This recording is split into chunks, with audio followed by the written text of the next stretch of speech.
Spongebob Squarepants and the Shell of Malevolence. In the cozy pineapple under the sea, Spongebob Squarepants and his pet snail Gary were having a wonderful morning. "Go get it, boy," Spongebob giggled, tossing a bright red ball of yarn across the living room. The yarn bounced off a chair and rolled right into a dark, spooky closet that was usually kept shut. "Meow," Gary chirped and bravely zipped after his toy into the darkness. A moment later, Gary slithered back out, but he didn't have his yarn ball. Instead, he had found a strange, jagged shell that glowed with a faint purple light. He looked at it, tilting his head. "Lunch is ready," Spongebob called from the kitchen, flipping a perfect Krabby Patty. "Gary, where are you, pal?" He placed the patty in a snail bowl, just the way Gary liked it. A strange snail slunk into the kitchen. It looked like Gary, but it was wearing the jagged purple shell, and its slime was a dark, gooey purple. "Gary?" Spongebob asked, confused. "Is that a new shell?" The snail hissed. "The name is Gare TH, he announced in a deep, booming voice. Behind him, a tough-looking sea urchin with a sneer appeared. "And this," Gare TH said, "is my new henchman, Spike." Gare TH unrolled a map of Bikini Bottom on the floor. "First, we cover the town in my gloom slime," he declared. "Then, everyone will become my mindless servant. The world will be mine." Spongebob knelt down. "Oh, you're playing a game. That's a good one, Gary. But are you hungry?" He pushed the bowl with the Krabby Patty closer. Gare TH just glared at it and hissed again. The first stop was Patrick's house. Gare TH and Spike crept up to the big brown rock, leaving a trail of purple goo behind them. The rock lifted, and Patrick's star emerged with a big, happy yawn. "Hi, SpongeBob's pet Gary," he said cheerfully. He took a step and his foot landed right in the gloom slime. "Ew, sticky," he noted. Patrick's happy face went blank. His eyes began to glow with the same purple as the shell. He stood up very straight, awaiting orders. "Master Gare TH, he said in a monotone voice. Next, they slimed Squidward's front door. When Squidward opened it to complain about the noise, a wave of purple goo washed over his tentacles. "Hey, what's the big idea, Ga?" SpongeBob peeked out from behind a large piece of coral. He watched in terror as his best friends stood like statues, their eyes glowing purple.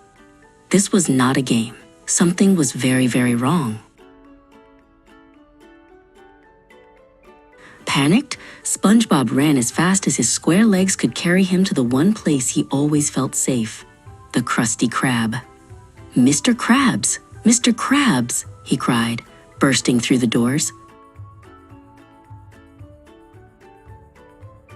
"What is it, boyo?" Mr. Krabs asked, counting his money. "Gary's turned evil and he's hypnotizing everyone," SpongeBob explained. Mr. Krabs just laughed, until the gloom slime started seeping under the front door. "Me mother of pearl," he gasped. SpongeBob scrambled out the back window just in time. He had to find help.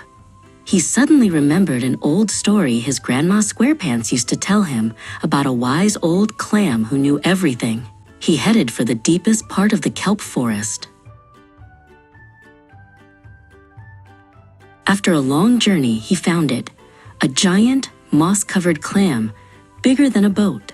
This had to be the home of Clambert, the Ancient One. SpongeBob took a deep breath and knocked gently on the shell. The giant clam creaked open, revealing one big, grumpy eye. "Yeah? What?" a gravelly voice grumbled. SpongeBob quickly explained everything about Gary, the purple shell, and the gloom slime. Clambert let out a deep sigh that stirred the sand. "Ah, The shell of malevolence, he groaned. A nasty bit of magic. It feeds on grumpiness and turns hearts sour. There's only one way to break its curse. You must show it an object of pure, unconditional love.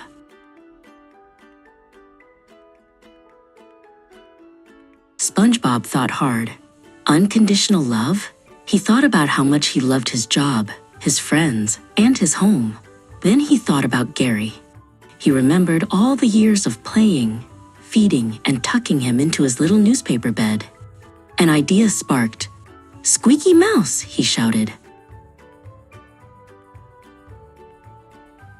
SpongeBob carefully snuck back into his pineapple house.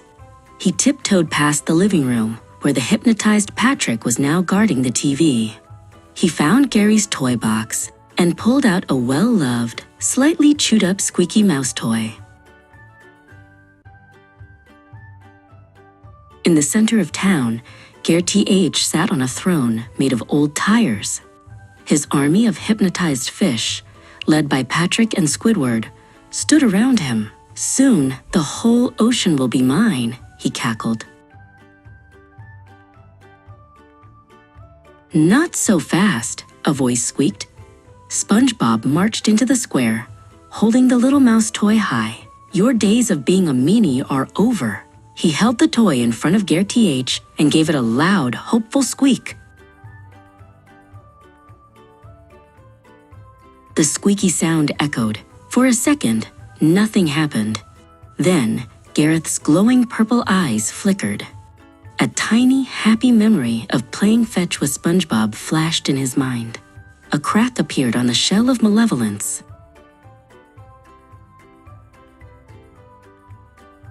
With a final POP, the evil shell shattered into a million pieces of dust. The purple gloom slime vanished. Gary shook his head, looked at SpongeBob, and gave a happy, familiar meow. SpongeBob scooped him up in a giant hug. "Oh, Gary, I'm so glad you're back."